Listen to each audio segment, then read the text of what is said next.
ಇತಿಹಾಸ ಪ್ರಸಿದ್ಧ ಬೀಷ್ಟಮ್ಮ ಕೆರೆಗೆ ಬೇಟ್ರವಳ್ಳಿ ಗ್ರಾಮಸ್ಥರು ಇಂದು ಬಾಗಿನ ಅರ್ಪಿಸಿ ತಮ್ಮ ಭಕ್ತಿಯನ್ನ ಮೆರೆದರು. ಕಳೆದ 20 ದಿನಗಳಿಂದ ಎಡಬಿಡದೆ ತಾಲೂಕಿನಾದ್ಯಂತ ಸುರಿಯುತ್ತಿರುವ ಮಳೆಯಿಂದಾಗಿ ಬೀಷ್ಟಮ್ಮ ಕೆರೆ ಎಂದೇ ಪ್ರಸಿದ್ಧಿಯಾಗಿರುವ ವಿಷ್ಣು ಸಮುದ್ರವು ಸಂಪೂರ್ಣ ಭರ್ತಿಯಾಗಿ ಕೋಡಿ ಬಿದ್ದ ಹಿನ್ನೆಲೆಯಲ್ಲಿ ಬೀಟ್ರವಳ್ಳಿ ಗ್ರಾಮಸ್ಥರು ಬೀಷ್ಟಮ್ಮ ತಾಯಿಗೆ ವಿಶೇಷ ಪೂಜೆ ಸಲ್ಲಿಸಿ ಬಾಗಿನ ಅರ್ಪಿಸಿದರು.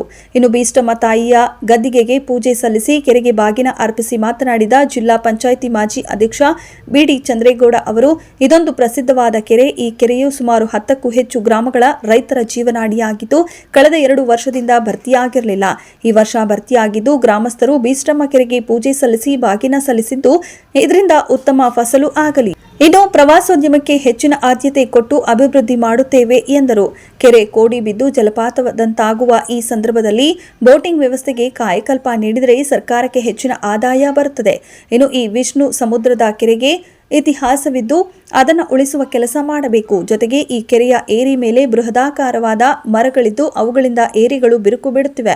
ಆದಷ್ಟು ಬೇಗ ತಡೆಗೋಡೆ ನಿರ್ಮಾಣ ಮಾಡಿದರೆ ಕೆರೆಯು ಇನ್ನಷ್ಟು ಸುಂದರವಾಗಿ ಕಾಣುತ್ತವೆ. ಇಂತಹ ವಿಶ್ವ ಪ್ರಸಿದ್ಧ ಕೆರೆ ಉಳಿಸಲು ಕೆಲಸವನ್ನ ಮಾಡಬೇಕೆಂದು ಮನವಿ ಮಾಡಿದರು. ವಿಷ್ಣು ಸಮುದ್ರ ಅಂತ ಕರೀತಕ್ಕಂಥ ಈ ಕೆರೆ ಪ್ರತಿ ವರ್ಷನೂ ಕೂಡ ಈ ಒಂದು ಏನು ಆಷಾಢ ಮಾಸದಲ್ಲಿ ಪುನರಸಿ ಮಳೆ ಒಂದು ಪ್ರಯುಕ್ತ ಈ ಕೆರೆಯನ್ನು ತುಂಬಿ ಇವತ್ತು ಕೋಡಿ ಬಿದ್ದು ಹೋಗ್ತಾ ಇದೆ.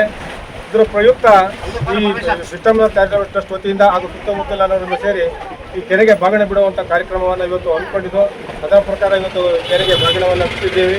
ಈ ಒಂದು ಶಕ್ತಿ ದೇವತೆ ಈ ಎಲ್ಲ ಸುತ್ತಮುತ್ತಲಿನ ಹಾಗೂ ಬೇಲೂರಿನ ಎಲ್ಲ ಜನತೆಗೂ ಕೂಡ ಒಂದು ಒಳ್ಳೆಯದನ್ನು ನೀಡ್ತಕ್ಕಂಥ ಒಂದು ದೇವತೆ. ಈ ಒಂದು ದೇವತೆಯನ್ನು ನಾವೆಲ್ಲರೂ ಕೂಡ ಆರಾಧನೆ ಮಾಡೋದು ಹಾಗೂ ಪ್ರತಿ ವರ್ಷವೂ ಕೂಡ ಈ ಒಂದು ಕೆರೆ ತುಂಬಿದ ದಿನದಲ್ಲಿ ಬಾಗಿನ ಬಿಡುವಂಥ ಕೆರೆಗಳನ್ನು ಹಮ್ಮಿಕೊಂಡಿದ್ವಿ. ಅದೇ ಪ್ರಕಾರ ಬಿಟ್ಟಿದ್ದೀವಿ. ಯಾಕೆಂತಂದರೆ ಈ ಒಂದು ದೇವತೆ ಏನು ಬೀಷ್ಟಮ್ಮನ ದೇವತೆ ಈ ಒಂದು ಬೇಲೂರು ತಾಲೂಕಿನಾದ್ಯಂತ ಹಾಗೂ ಬೇಲೂರಿನ ಜನತೆಗೆ ಹಾಗೂ ಇಲ್ಲಿಯ ಜನತೆಗೆ ಬೇಲೂರು ಹಾಗೂ ಬಿಟ್ರವಳ್ಳಿ ಗ್ರಾಮದ ಜನತೆಗೆ ಒಳ್ಳೆಯದನ್ನು ನೀಡಲಿ ಅಂತೇಳಿ ಕೂಡ ನಾವೆಲ್ಲರೂ ಕೂಡ ಆ ದೇವಿಯಲ್ಲಿ ಪ್ರಾರ್ಥನೆಯನ್ನು ಮಾಡ್ತಕ್ಕಂಥ ಕೆಲಸವನ್ನು ಕೂಡ ನಾವೆಲ್ಲರೂ ಕೂಡ ಮಾಡ್ತೀವಿ ಅಂತ ಹೇಳಲಿಕ್ಕೆ ಇಚ್ಛೆ ಪಡ್ತೀವಿ.